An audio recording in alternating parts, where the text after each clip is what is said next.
Assalamualaikum warahmatullahi wabarakatuh. Hukum membaca basmalah. Menurut mazhab Syafi'i, menyikapi hadits tentang anjuran membaca bismillah di atas, ulama mazhab Syafi'i menyimpulkan bahwa ada 5 hukum dalam membaca basmalah saat akan mengawali sebuah perbuatan, yaitu wajib, sunnah, haram, makruh dan mubah. Karena pada dasarnya perbuatan yang kita lakukan juga berkisar antara wajib, sunnah, haram, makruh dan mubah. Sebab itu kita harus tahu situasi mana yang dibolehkan membaca bismillah, mana yang dimakruhkan membaca bismillah, dan juga hukum membaca basmalah yang haram, agar kita tidak salah menempatkan yang justru menyebabkan dosa. Sebagaimana yang telah dibahas di atas, bahwa hukum bismillah itu ada 5. Berikut ini 5 hukum membaca basmalah menurut ulama mazhab Syafi'i beserta contohnya. 1. Wajib. Wajib hukumnya membaca basmalah di dalam sholat. Karena menurut ulama mazhab Syafi'i basmalah merupakan ayat pertama dari surat Al-Fatihah, sementara membaca Al-Fatihah secara sempurna merupakan rukun sholat. 2. Haram. Yang dimaksud haram adalah sesuatu yang jika dikerjakan akan mendapatkan dosa dan apabila ditinggalkan dengan niat menaati syariat akan mendapat pahala. Membaca bismillah juga bisa diharamkan.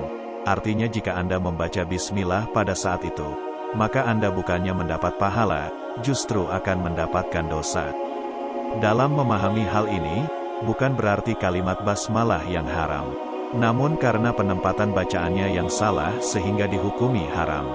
Hukum membaca basmalah yang haram yaitu jika dibaca pada saat melakukan sesuatu yang secara zatiah diharamkan oleh agama, seperti berzina, mabuk, berjudi, menggunjing dan perbuatan-perbuatan lain yang secara zatiahnya adalah haram.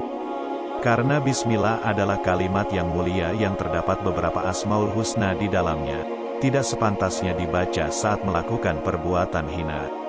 3. Sunnah. Sunnah berarti sesuatu perkara yang apabila dikerjakan akan mendapat pahala, dan jika tidak dikerjakan tak menjadikan dosa.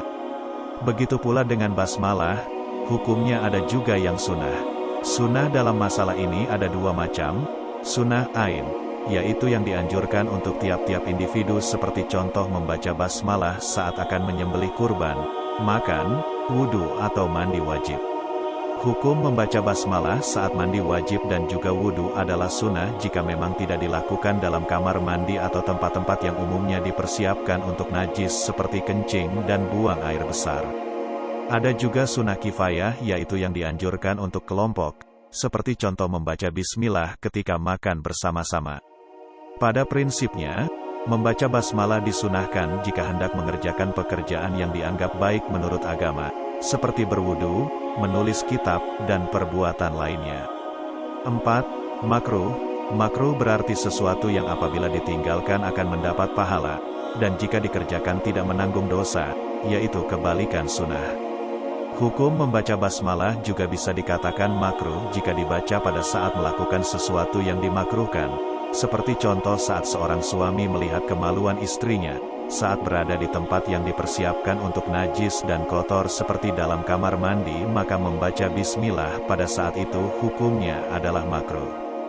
5. Mubah. Mubah berarti sesuatu yang apabila dikerjakan atau tidak dikerjakan hukumnya sama, yaitu tidak akan menanggung dosa maupun mendapatkan pahala. Membaca bismillah dikatakan mubah jika dibaca saat melakukan perkara yang mubah, seperti memindahkan barang atau perkakas dari satu tempat ke tempat lain. Itulah 5 hukum membaca basmalah yang kami ambil dari kitab I'anah at-Talibin Syarah Fathul Mu'in. Semoga artikel ini membuat Anda lebih bijak dalam membaca bismillah. Karena ada beberapa perbuatan tertentu yang tidak dianjurkan membaca bismillah, bahkan ada yang menimbulkan dosa. Semoga bermanfaat. Wassalamualaikum warahmatullahi wabarakatuh.